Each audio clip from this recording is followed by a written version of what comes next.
আসসালামু আলাইকুম। হাই দর্শক, ইউরো নেশনস লিগ ছিলেন জমজমাট দুইটি ম্যাচ। তৃতীয় নির্ধারিত ম্যাচে ফ্রান্স জার্মানিকে 2-0 গোলে হারিয়ে তৃতীয় স্থান অর্জন করে। ম্যাচটি ছিল একপেশে। ফ্রান্সের পক্ষে 45 মিনিটে ফ্রান্সের সেরা খেলোয়াড় এমবাপ্পে গোল করেন এবং 84 মিনিটে ওলিসো গোল করলে ফ্রান্স একপেশে খেলে জার্মানিকে 2-0 গোলে হারান এবং তারা তৃতীয় স্থান অর্জন করে।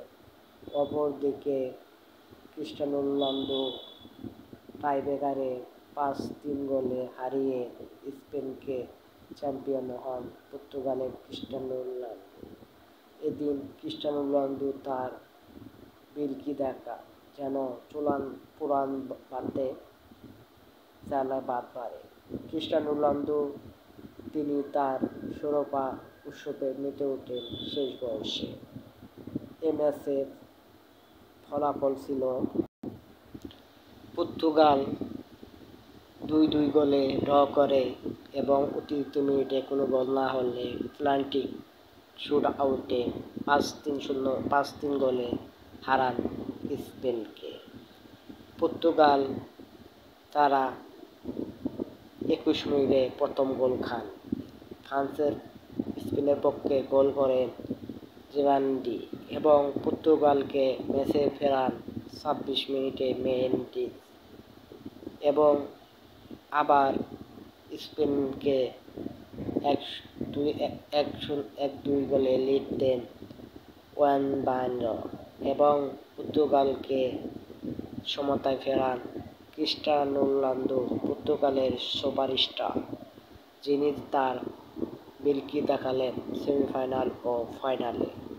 এবং খেলাটি অতিরিক্ত সময়ে গড়ালে কোনো দল গোল না দিলে সেটি আবার রূপ নেয় পেনাল্টিতে ক্রিস্টিয়ানো রোনালদো পর্তুগাল ইয়ামালের স্পেনকে 5-0 গোলে হারিয়ে শিরোপায় মেতে ওঠে। এদিন এই খেলাটি ছিল অসাধারণ। আক্রমণের উপর আক্রমণ দুটি দলই করেছিল। আর এই খেলার মাধ্যমে ক্রিস্টিয়ানো রোনালদো চ্যাম্পিয়ন হন এবং দ্বিতীয় খেলা ফ্রান্স জার্মানিকে 2-0 গোলে হারিয়ে তৃতীয় নির্ধারিত হয়।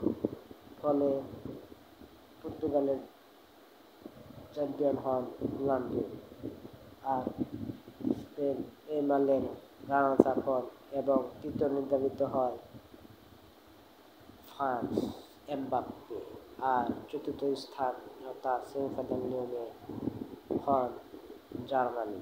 আমার এই ভিডিওটি আপনাদের পছন্দ হলে আমার ভিডিওটি লাইক এন্ড কমেন্ট করুন, চ্যানেলটি সাবস্ক্রাইব করে দিবেন এবং শেয়ার করবেন ভিডিওটি। আর আমার ফেসবুক পেজটি আপনারা ফলো করুন, লাইক দিন ও কমেন্ট করুন, শেয়ার করুন। ফেসবুক পেজটি হলো খেলার খবর 24।